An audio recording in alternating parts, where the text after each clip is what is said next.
저 높고 푸른 하늘과 수 없는 빛난 별들을 지으시는 창조주 그 솜씨 크고 크셔라. 날마다 뜨는 저 태양 하나님 크신 권능을 만 백성 모두 보라고 만방에 두루 비치네. 해지고 황혼 깃들 때 동편에 달이 떠올라 밤마다 귀한 소식을 이 땅에 두루 전하네. 행성과 항성 모든 별 저마다 제기 돌면서 창조의 기쁜 소식을 온 세상 널리 전하네. 엄숙한 침묵 속에서 무별이 되길 따르며 지구를 싸고 돌 때에 들리는 소리 없어도 내 마음 귀가 열리면 그 말씀 밝히 들리네. 우리를 지어내시니 대주제 성부 하나님.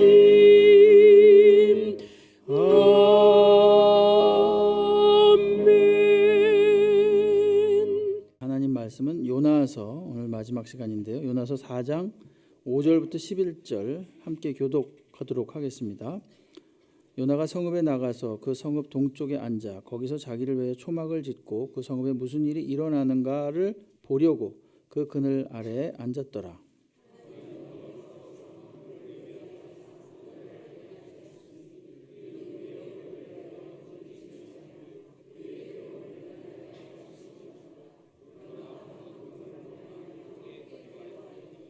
하나님이 벌레를 예비하사 이튿날 새벽에 그 박넝쿨을 갉아먹게 하심에 시드니라.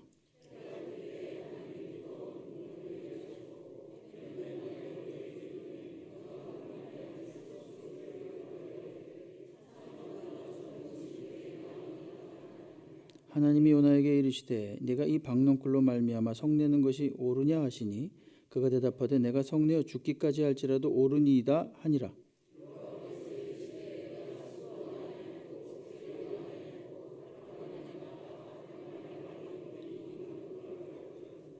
하물며 이 큰 성읍 니느웨에는 좌우를 분별하지 못하는 자가 12만여 명이요 가축도 많이 있나니 내가 어찌 아끼지 아니하겠느냐 하시니라. 아멘. 요나서 오늘 4장 5절로 11절 말씀으로 내가 성내는 것이 옳으냐 이런 말씀으로 함께 은혜를 나누도록 하겠습니다. 재밌는 생각을 해봤는데 아까 기도하시는 거에 연관돼 가지고 만약에 지금 전쟁 중인데 이란하고 미국 사람들 그다음에 이스라엘 사람들이 천국에서 만난다면 어떻게 될까요? 무슨 말을 할까요? 어떨 것 같아요?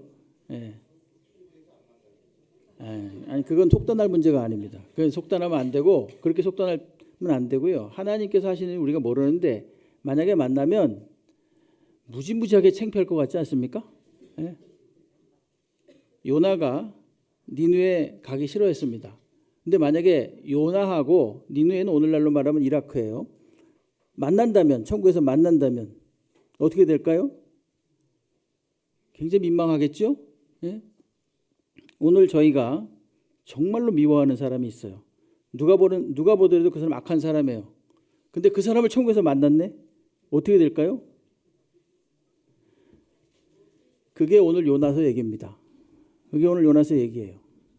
오늘 4절에서 하나님께서는 요나에게 네가 성내는 게 옳으냐? 이렇게 물으십니다.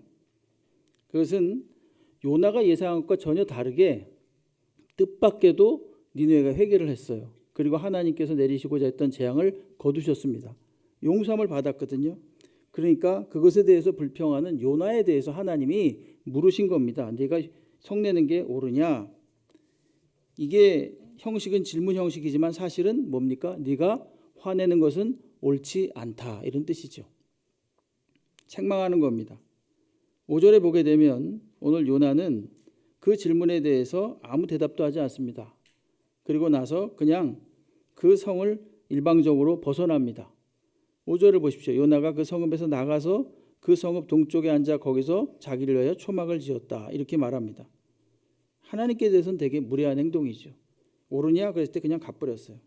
일방적으로 그 대화를 깬 겁니다.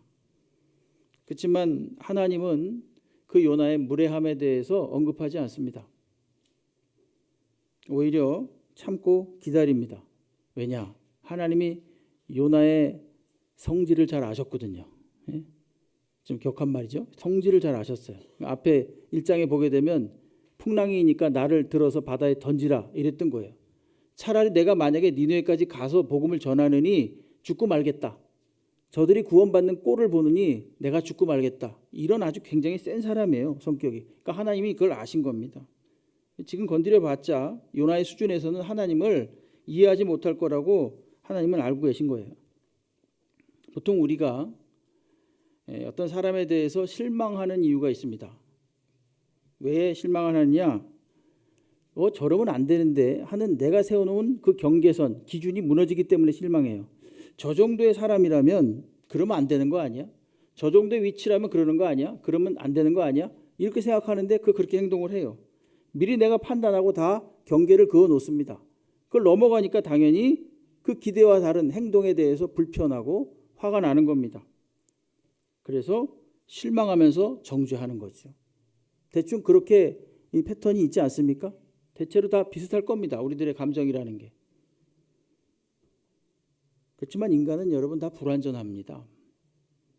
그리고 무엇보다도 상대방이 내가 기대하는 대로 행동하지 못할 때가 대부분입니다.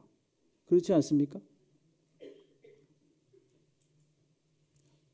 또 잊지 말아야 될 게 있는데 그게 뭐냐면은 나 역시 상대방에 대해서 그렇게 평가받는다는 겁니다. 그렇게 썩 마음에 들어 하지 않습니다. 나를. 의외로. 여러분 마태복음 7장 6절에 예수께서 하신 말씀이 있습니다. 거룩한 것을 개에게 주지 말며 너희 진주를 돼지 앞에 던지지 말라.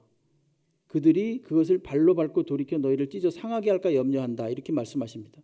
저기 보게 되면 거룩한 것, 진주 똑같은 표현이죠. 똑같은 의미인데 다른 표현을 쓴 겁니다. 근데 개, 돼지한테 그런 걸 주지 말랍니다. 왜 그럴까요? 줘봤자 먹을 게 안 되니까 그냥 발로 밟고 돌이켜서 없애버리는 거예요. 전혀 알아듣지를 못하는 거죠. 그러니까 그런 거는 주지 말라는 겁니다. 이것이 어떤 맥락에서 나온 말씀인가 하면요. 비판하지 말라는 맥락에서 나온 말씀이에요. 앞에 저기 지금 우리가 본 게 7장 6절 아닙니까?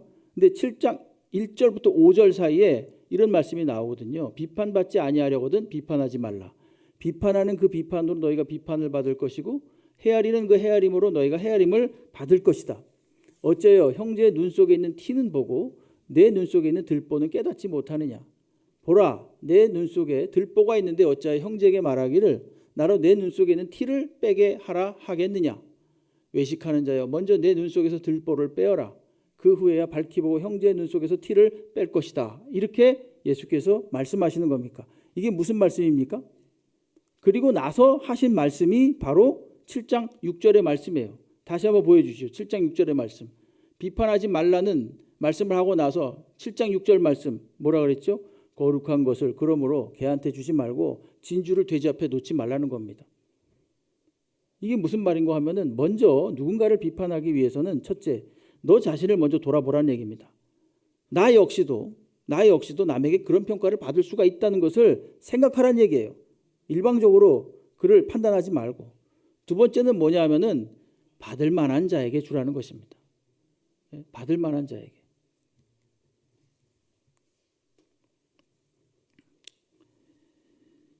요나의 태도에 대해서 하나님이 굉장히 화를 내실 만도 했습니다. 오늘 가만히 보게 되면 이 4절과 5절 사이를 보게 되면 그렇습니다. 하나님이 하신 말에 대해서 요나는 대꾸도 하지 않고 그냥 훅 가버렸거든요. 그렇지만 하나님께서는 요나의 수준에 대해서 잘 알고 계셨어요. 그래서 일단 참으십니다. 잠언 9장 7절로 8절에 보면 이런 말씀이 있습니다. 거만한 자를 징계하는 자는 도리어 능욕을 받고 악인을 책망하는 자는 도리어 흠이 잡힌다. 거만한 자를 책망하지 말라. 그가 너를 미워할까 두려우니라. 지혜 있는 자를 책망하라. 그가 너를 사랑하리라. 이렇게 말합니다. 거만한 자는요, 자기가 계속 옳다고 여기는 자이기 때문에 아무리 비판을 하고 책망을 해봤자 못 알아듣는다는 얘기입니다. 오히려 나를 더 적대시하고 미워한다는 얘기입니다. 차라리 책망을 하려면 누구를 책망해라? 지혜 있는 자를 책망하라는 거예요. 여러분, 책망을 내가 받는다 누군가에게, 그럼 그가 나를 지혜 있다고 인정한 줄로 믿으시기 바랍니다. 예? 괜히 책망하는 게 아니에요. 이거를 받을만 하니까 말하는 겁니다. 하나님은 요나가 스스로를 깨우칠 수 있도록 오늘 질문 형식으로 물은 거예요. 내가 성내는 것이 옳으냐? 이렇게 말하는 겁니다. 하나님은 되게 신사적으로 대화를 하고 싶어 했습니다. 그렇지만 요나는 그저 고집스럽게 자기만을 주장했을 뿐입니다. 계속 주장하고 있어요. 지금도. 그럴 때는 어떻게 해야 될까요? 일방적인 그냥 이해가 필요합니다. 일방적인 이해. 마태복음 18장 15절로 17절에서 예수께서 이런 말씀을 하셨습니다. 내 형제가 죄를 범하거든 가서 첫째로 너와 그 사람과만 상대하여 권고하라. 만일 들으면 네가 그 형제를 얻은 것이다. 이렇게 말씀하시고, 근데 듣지 않아요. 둘째로 듣지 않으면 한두 사람을 데리고 가랍니다. 그래서 두세 증인의 입으로 말마다 확증하게 하라. 그 다음에 만일 그 말도 안 들으면 교회 공동체에 말하고, 교회 공동체의 말도 듣지 않거든 이방인과 세리와 같이 여기라. 이렇게 말합니다. 여러분, 여기서 중요한 말이 17절 제일 끝에 나오는 저 이방인과 세리와 같이 여기라는 말입니다. 말을 내 말도 안 듣고 한두 사람의 말도 안 듣고 교회 공동체의 말도 안 들어요. 끝까지 안 들어요. 그럴 때 어떻게 하라는 얘기예요? 이방인과 세리같이 여기래요. 그럼 이방인과 세리같이 여기라는 뜻이 뭐겠습니까? 내치란 얘기입니까? 때려 죽이란 얘기입니까? 누가 그랬죠 지금? 예? 그런 얘기가 아니잖아요. 이건 어떻게 볼 수 있냐면 예수님께서 그들을 어떻게 대하셨는가를 보면 알아요. 그렇죠? 이방인과 세리에 대해서 어떻게 했습니까? 그냥 일방적으로 받아들이셨어요. 그들이 잘했다, 너희들이 훌륭하다 이렇게 말하진 않으셨지만 그들이 회개할 때를 기다리면서 그냥 일방적으로 받아들이셨어요. 그게 예수님이 하신 일이에요. 그러니까 이방인과 세리같이 하라는 얘기는 일단은 그들을 위해서 기도하면서 그냥 일방적으로 받아들이라, 이런 뜻입니다. 요나는 성의 동편에 자리를 잡고 앉았습니다. 그래서 초막을 지었죠. 여기 보게 되면 초막을 지었다고 얘기를 해요. 이 5절에 보면 자기를 위해 초막을 지었다 이렇게 얘기하는데, 이 초막이라는 것은 그 천막하고는 개념이 다릅니다. 초막은 뭐냐면 그냥 임시 방편으로 광야에서 지었던 임시 거주지라고 할 수 있습니다. 나뭇가지 같은 걸로 그냥 엉성하게 만든 겁니다. 천막, 텐트죠. 소위 이스라엘 백성들이 광야길을 가면서 지고 다녔던 것, 그래서 다시 또 치고 또 거두어서 다니고 그랬던 것이 텐트, 이 천막입니다. 그러니까 초막은 다른 거예요. 초막은 그냥 임시, 그야말로 임시용입니다. 임시. 잠깐 거주하다 머물 겁니다. 3대 절기 중에 초막절이라는 게 있는데 이들이 초막절을 다 지내고 나면 그냥 다 버리는 거죠. 아, 이거 기념해서 보관할 거야, 가지고 다닐 거야, 그러지 않습니다. 요나가 초막을 지었다? 이것은 무슨 뜻인가 하면은 임시 방편으로 잠깐 살 곳을 지었다는 얘기입니다. 그럼 거긴 무슨 뜻이 숨어 있습니까? 이제 오래지 않아서 니느웨가 멸망할 거야, 이런 생각을 가지고 있는 겁니다. 그러면서 나는 이제 그 멸망하는 모습을 보면서 유유히 자리를 뜨겠다, 이런 생각을 하면서 초막을 지어서 잠시 거기에 머문 겁니다. 그리고 니느웨 성에 무슨 일이 일어나는지 쫙 본 거죠. 요나는 지금 저 니느웨 백성이 하나님께 회개해서 용서를 받긴 했지만, 그 재앙을 면했지만, 니느웨 사람들은 지속적으로 그 회개한 상태를 유지하지는 않을 거다. 저들의 본성이 또 드러날 거다. 앞에서 요나서 시작할 때 말씀드렸죠. 니느웨 사람들은 굉장히 잔인한 사람들이었다 그랬죠. 막 가죽제 사람을 막 벗겨서 죽이고 잔혹하게 고문을 하고, 그리고 강제로 이쪽 민족과 저쪽 민족을 막 결혼시키고, 그래서 사마리아 사람들이 천대를 받은 거예요. 함락당한 다음에 아수르 사람들이, 그 니느웨 사람들이 와가지고, 아수르가 니느웨가 아수르의 수도거든요. 아수르 사람들이 와가지고 막 강제 결혼하니까 혼혈이 될 수밖에 없으니까 남유다 쪽에서는 천대한 겁니다. 사마리아를.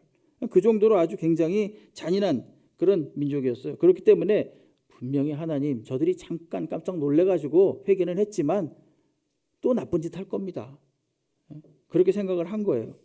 그러면은 요나가 떳떳해지겠죠. 봐요, 하나님, 제가 말씀드린 게 맞지 않습니까? 저런 인간들을 용서할 필요가 없다니까요. 이러면서 아주 의기양양하게 말하려고 그랬어요. 요나는 니느웨 사람들의 회개가 진심이 아닐 것이다. 그리고 정말로 가짜 회개였기를 바라고 있었던 겁니다. 참 어처구니가 없죠. 그는 선지자였거든요. 과거에 소돔과 고모라가 일시에 망한 것처럼 니느웨도 그렇게 무너져 내릴 것이다. 그러면서 초막을 짓고 니느웨 동편에서 이렇게 보고 있던 겁니다. 하나님이 원하시는 것과 요나가 원하는 바가 이렇게도 다릅니다. 더군다나 요나는 선지자입니다. 근데 그는 오히려 이방인을 구원해야 되는 그런 직분임에도 불구하고 하나님의 마음을 이해하지 못하고 왜 우리 민족을 괴롭히는 저 니느웨 사람들을 구원해야 되지? 이러면서 자기 생각과 자기 판단이 훨씬 더 하나님보다 옳다고 생각하고 고집을 피우고 있는 겁니다. 그리고 의심스러워하는 거죠. 아주 의구심으로 가득 차 있는 거예요. 하나님께서 하시는 것에 대해서. 자신이 받은 사명보다 감정이 훨씬 더 앞서는 겁니다. 여러분, 어처구니 없지만 우리들에게도 이런 일이 종종 있습니다. 종종은 아니지만 가끔 있죠. 그죠? 종종이라 그러면 너무 자주고. 열심히 주를 섬깁니다. 교회 열심히 잘 다닙니다. 아주 훌륭한 번듯한 그리스도인입니다. 근데 하나님의 마음보다는 나의 사적인 그런 감정으로 인해서, 이 사적인 감정이라는 것은 정확히 말하면 공적이라고 포장한 사적인 감정이에요. 이건 공적으로 옳지 않아 라고 하지만 사실은 사적인 감정이 있는 거예요. 그걸 포장해서 그런 감정을 가지고 성급하게 일을 하고 결국 관계를 깨고 일을 그르칩니다. 그런 경우가 우리들에게도 가끔 있습니다. 마귀가 그 틈을 파고드는 것이죠. 여러분, 그럴 때 그것에 속지 말아야 됩니다. 그렇기 때문에 우리가 주님의 뜻을 분별하는 훈련을 해야 됩니다. 계속 하나님께 아뢰고 여쭙고 기도하고 말씀을 보면서 주의 뜻이 무엇인가를 분별해야 되는 거예요. 그러기 위해서는 어떻게 되는가? 일단 멈춰야 됩니다. 일단 멈춰야 돼요. 그래서 주님의 뜻을 잘 분별하게 되기를 주의 이름으로 축원합니다. 여러분, 로마서에 보게 되면 이런 말씀이 있죠. 로마서 12장 2절에 너희는 이 세대를 본받지 말고 오직 마음을 새롭게 함으로 변화를 받아 하나님의 선하시고 기뻐하시고 온전하신 뜻이 무엇인지 분별하도록 하라 이래요. 여러분, 여기서 분별하다는 말은요, 자세히 살펴가지고 발견하는 거예요. 저절로 이렇게 발견되는 게 아닙니다. 자세히 살펴가지고 발견하는 거예요. 하나님의 뜻이 그냥 아무렇게나 막 그냥 이건 하나님 뜻이야 이렇게 쉽게 주어지지 않습니다. 하나님께 여쭙고 자세히 살필 때 주어지는 거예요. 우리는 일단 그러므로 일단 멈추어서 주의 뜻을 잘 분별할 수 있는 은혜가 있기를 간절히 바랍니다. 6절에 보게 되면 하나님은 요나를 위해서 박농쿨을 예비하십니다. 하나님은 앞에서도 보면 파도를 예비하셨고 물고기를 준비하셨고 이제는 박농쿨까지 예비하십니다. 하나님이 온 자연을 주관하고 계신다라는 것을 알 수 있습니다. 불평하는 마음으로 니느웨를 이렇게 노려보고 있던 이 요나를 책망하지 않습니다. 그러면서 오히려 그늘이 질 수 있도록 박농쿨을 준비해서 이렇게 그 잎사귀로 그를 가려주십니다. 그리고 6절에 보게 되면은 하나님이 여호와께서 박농쿨을 예비하사 요나를 가리게 하셨으니 이는 그의 머리를 위하여 그늘이 지게 하며 그의 괴로움을 면하게 하려 하심이었더라. 요나가 박농쿨로 말미암아 크게 기뻐했다. 이렇게 이야기합니다. 니느웨 사람들을 구원하는 것에 대해서는 싫어했습니다. 자신의 목숨까지도 바다에 던지라고 하면서 반항했던 요나입니다. 그런데 이제 박농쿨 하나 때문에, 그늘 때문에 매우 기뻐합니다. 어떤 식물도 하룻밤 사이에 쑥 자라진 않습니다. 잎사귀가 그렇게 확 크진 않습니다. 그래도 요나는 알았죠. 아, 이건 하나님이 하신 일이다. 하나님이 나를 위해서 하신 거야. 하나님이 그래서 나에게 기적을 베풀어 주신 거야. 이렇게 생각하고 기뻐했습니다. 드디어 하나님이 나의 마음을 어쩌면 알아주셨을지 몰라. 이런 생각을 할 수도 있습니다. 그렇지만 그건 요나의 착각이었습니다. 하나님의 생각은 달랐습니다. 7절 말씀에 보시게 되면은 하나님이 벌레를 예비하사 이튿날 새벽에 그 박농쿨을 갉아먹게 하셨다. 그래서 그것이 시들었다 이렇게 말합니다. 다 갉아먹었어요. 그리고 연이어서 8절에 보게 되면은 해가 뜰 때 하나님이 뜨거운 동풍을 예비하셨고 해는 요나의 머리에 쪼임에 요나가 혼미하여 스스로 죽기를 구하여 이르되 사는 것보다 죽는 것이 내게 나으니이다 이렇게 말합니다. 여기서 뜨거운 동풍이라는 말이 나오죠. 8절에 보면 이 뜨거운 동풍은 정확히 말하면 이 팔레스타인 동쪽 아라비아 쪽에서 이 사막에서 불어오는 열풍입니다. 그래서 그것이 한번 확 불게 되면은 너무 뜨거워가지고 모든 식물들이 순식간에 다 말라서 시들어 버린다고 합니다. 박농쿨도 그렇게 된 겁니다. 하나님이 모든 자연을 주관하고 계신다는 것을 보여주는 거죠. 그러자 요나가 뭐라 그럽니까? 사는 것보다 죽는 것이 내게 낫습니다. 8절 끝에 그렇게 말해요. 참 요나는 괴팍한 사람 같아요. 선지자이긴 한데 그 성깔이 대단합니다. 예? 아주 굉장한 사람이에요. 보니까 앞에 1장 12절에서 나를 들어서 바다에 던져라 이런 말을 했습니다. 그리고 그 앞에 그 4장 3절에도 보면 내 생명을 거두소서 이렇게 말했어요. 그리고 또 오늘 9절에 보게 되면 하나님이 요나에게 이르시되 내가 이 박농쿨로 말미암아 성내는 것이 어찌 옳으냐 하시니 그가 대답하되 내가 성내어 죽기까지 할지라도 옳으니이다. 죽어도 내가 옳습니다. 이렇게 또 말해요. 하여간 요나는 특이합니다. 자꾸만 그냥 툭하면 죽여달라 그래요. 자기를. 지금도 그 성격이 안 죽었어요. 물고기 뱃속에 들어가서 죽을 뻔하다가 하나님이 살려줬어요. 그때 잠깐 마음이 누그러지고 부드러워졌습니다. 근데 지금도 여전히 새파랗게 또 살아있습니다. 시퍼렇게 그 성격이. 박농쿨 때문에 성내는 게 옳으냐? 옳습니다. 박농쿨을 통해서 그늘을 만들어줬을 때는 너무너무 좋아하고 하나님께 감사했습니다. 하나님 감사합니다. 은혜입니다. 그렇지만은 박농쿨이 시들어졌을 때는 화를 내는 거죠. 그러니까 하나님 은혜는 자기에게 베풀어 주길 원하면서 하나님의 그 은혜의 통치 아래서 순종하는 것은 싫어하는 거예요. 하나님이 말씀하시죠. 너는 벌레가 박농쿨을 먹고 그늘이 사라지게 되니까 무척 화를 내고 있다. 근데 하룻밤에 생겼다가 하룻밤에 말라버린 이 박농쿨도 네가 목숨처럼 그것을 소중히 여긴다면 무려 12만 명이 넘는 사람들이 저 니느웨에 있는데 내가 어찌 소중히 여기지 않겠느냐 이렇게 말씀하시는 거예요. 그게 10절로 11절 말씀입니다. 여호와께서 이르시되 내가 수고도 아니하였고 재배도 아니하였고 순전히 요나가 손본 건 하나도 없다는 얘기죠. 하룻밤에 났다가 하룻밤에 말라버렸다. 이건 순전한 하나님의 주권입니다. 이 박농쿨을 아꼈거든.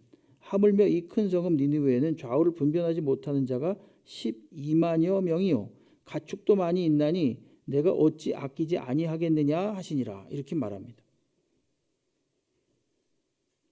이걸로 요나서가 끝납니다. 열린 결말로 그냥 끝나요. 요나가 대답하는 일이 없습니다. 여러분 요나는 굉장히 자신의 생각이 강했던 그런 사람입니다.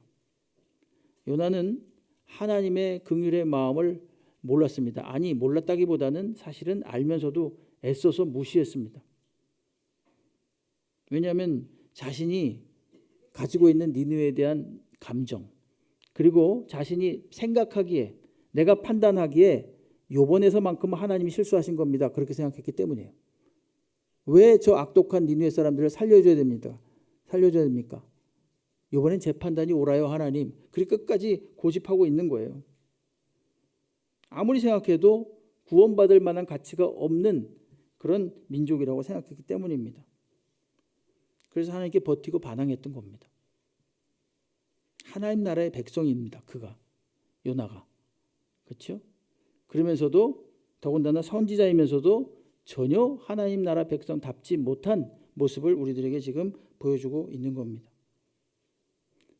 여러분이 요나서를 보게 되면은 요나가 잘했다 못했다 이걸 떠나서 곰곰이 생각해야 될 내용이 있는데, 과연 하나님은 도대체 어떤 분이신가 하는 겁니다. 요나서를 오늘 마감하면서 말씀드리고 싶은 것은 하나님의 성품이라는 거예요. 은혜롭고 자비롭고 노하기를 더디하시고 인자하신 분, 그게 바로 하나님이라는 겁니다. 네? 여러분, 하나님은 말입니다, 하나님은 당연히 우리들에게 법을 주셨어요. 그리고 심판하시는 하나님이시고 원칙적인 하나님이십니다. 그래야만 이 세상이 이렇게 잘 유지되고 지탱될 수가 있는 거예요. 그래서 하나님께서 그런 것들을 용인하시고 우리에게 율법까지도 다 주셨지 않습니까? 그런 하나님이에요. 그래 또 하나님의 법은 말입니다, 그것이 나쁘다는 것이 아니라 그것을 초월하는 하나님의 법이 있다는 거예요. 하나님께서는 남을 죽이거나 그의 인격에 심대한 손상을 미치거나 아주 치명적인 해를 가하는 것, 그 마음속에 잊을 수 없는 상처를 남기는 것, 이런 것들을 기뻐하지 않습니다. 그가 어떤 사람이든지 불문하고 하나님의 법이 있어요. 여러분, 우리의 이성으로는 뛰어넘을 수 없는 게 있습니다. 이게 하나님의 법이에요. 아니, 사실은 우리가 사는 삶 속에서도요, 하나님의 법이라기보다는 우리의 이성을 뛰어넘는 법이 작동하는 곳이 있어요. 그게 어디입니까? 가정이에요. 가정을 잘 보십시오. 아무리 자녀가 잘못을 했어도 그 부모는 끝까지 자녀를 사랑합니다. 학생이라면 그가 10점을 맞았든지 20점을 맞았든지 그날 저녁 돌아오면 밥 해주잖아요. 맛있는 거 사주잖아요. 이게 가정의 법이잖아요. 가정의 법. 도저히 이해가 안 가지만 그렇게 합니다. 여러분, 우정도 그래요. 우정이 뭡니까? 친구 간의 그 아름다운 감정이잖아요. 저 친구를 내가 오랫동안 봐왔어요. 저 친구는 나와 친한 사람이에요. 근데 다른 사람이 그 사람을 엄청 지탄하고 나쁜 짓도 했어요. 나는 뭐라 그럽니까? 그 사람 그럴 사람 아니다 그러잖아요. 이게 우정의 법이잖아요. 드문드문 그 하늘나라의 법이 우리의 삶 속에 조금씩 맛보기로 보여지는 거예요. 그게 가정에서도 그렇고, 부모가 자녀를 대하는 것도 그렇고, 사랑하는 친구를 대하는 것도 그렇습니다. 이것은 우리가 생각하는 것을 넘어서는 겁니다. 교회는 어떤 곳일까요? 교회는, 이 교회 마찬가지겠죠. 하나님께서는 분명히 우리가 교회가 완벽하지 않습니다. 교회에 속한 성도들도 완벽하지 않아요. 처음에 말씀드린 것처럼 분명히 나도 저 사람을 판단하고 저 사람도 나를 판단하고 있어요. 진탄받을 만한 일을 할 수도 있습니다. 온전하지 못하거든요. 근데 하나님은 결정적인 그 사람의 해를 가하는 것에 대해서는 싫어하십니다. 그도 똑같이 예수 그리스도께서 십자가에 못 박혀 죽음으로 구원하신 하나님의 백성이기 때문에 그렇습니다. 여러분 잘 생각해 보십시오. 하나님이 썼던 인물들을, 모세 사람 죽이고 도망갔습니다. 사도 바울 예수 믿는 사람들 잡아 죽이고 가정을 엄청나게 파괴시켰어요. 베드로 예수님 부인하다가 마지막에는 저주하면서 부인했습니다. 다윗도 역시 자신의 부하의 아내를 범하고 부하까지도 교묘하게 죽였잖아요. 왜 그런 사람을 쓰실까요? 하나님은 도대체. 예? 이거는 실제적인 역사 속에서 일어난 일이기도 하고 상징적인 일이기도 한 거예요. 할 말이 없게 하는 겁니다. 아무리 훌륭한 일을 할지라도 너는 어디서부터 구원받은 자다, 영원히 죽을 수밖에 없는 운명에서 구원받은 자라는 것을 깨치도록 하기 위함인 거예요. 저와 여러분도 마찬가지입니다. 여러분, 우리가 누군가를 판단하고 정죄할 때 요나서는 단순하게 전도를 위한 책이 아닙니다. 이건 아주 우리들에게 굉장한 도전이 주는 책이에요. 도전을 주는 책이에요. 저는 생각을 했어요. 오늘이 요나서 이제 제일 끝날인데 만약에 이거 끝나면은 어떻게 될까? 어떤 마음을 갖게 될까? 기대도 하고 염려도 하게 됐어요. 다시 또 성경에서 말하는 것을 그대로 말씀을 드리고 있는데 다시 또 이런 말씀이 한참 후에나 만약에 나올 텐데 어떻게 될까? 목사로서의 고민이죠. 저희들도 예수님의 십자가의 죽으심으로 하나님을 무시하다가 하나님을 하나님을 무시하고 하나님을 대적하고 하나님을 욕하고 그러다가 하나님께 구원받은 백성들이에요. 네? 여기까지 요나가 못 가는 거예요. 여기까지. 그래서 계속해서 하나님하고 이렇게 대립하는 그런 마음을 가지고 끝까지 가는 겁니다. 여러분, 예수께서 이 땅에 오셔서 우리를 위해서 십자가에 못 박히셨습니다. 근데 예수님이 어떻게 하셨습니까? 일일이 다 대응하면서 일일이 다 그들과 맞서면서 그렇게 하지 않으셨습니다. 그냥 예수님은 당신께서 가실 길을 가셨습니다. 누가복음 13장 33절에 보게 되면은 예수께서 이런 말씀을 하세요. 그러나 오늘과 내일과 모레는 내가 갈 길을 가야 하리니 선지자가 예루살렘 밖에서는 죽는 법이 없느니라. 예수님께서는 뭐라고 그랬어요? 내 갈 길 간다 이겁니다. 내 갈 길을 가는 게 너희를 위해서 십자가에 못 박히는 그 길을 나는 간다 이겁니다. 우리는 예수를 따라가는 사람들입니다. 많은 경우 우리는 요나와 굉장히 흡사합니다. 그러나 우리는 그 법을 알고 있습니다. 정답을 알고 있어요. 하나님의 마음, 하나님 나라에 속한 백성으로서 하나님의 마음을 알고 있는 사람들입니다. 그러므로 우리도 어떻게 해야 됩니까? 그냥 우리의 할 도리를 하면 됩니다. 성도로서 할 도리를 하면 됩니다. 성도로서. 어떻게 나오든지 간에 성도로서 하면 되는 거예요. 성도로서. 그가 어떻게 나오든 간에. 사회가 어떻게 나오든 간에 나는 그냥 성도로서 가면서 죽으면 되는 겁니다. 그게 바로 오늘 요나서에서 우리들에게 말씀하시고자 하는 것입니다. 요나야, 너는 내 할 도리를 해라. 판단하지 말고 내 마음을 네가 알 수 없다면 네 할 도리를 해라. 선지자로서 네 할 도리를 해라. 그래서 네가 성내는 것이 옳은지 그런지 한번 잘 생각을 해보거라. 오늘 예수님께서 말씀하는 거예요.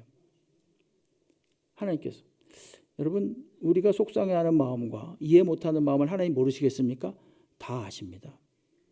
아시죠? 왜 모릅니까? 다 아십니다. 다 이해한다. 다 안다. 그 마음 오죽하느냐? 다 안다. 그러나 한번 따라보지 않을래? 그러나 한번 네가 성도로서 한번 나를 따라와 보지 않을래? 그렇게 우리들에게 도전하는 거예요.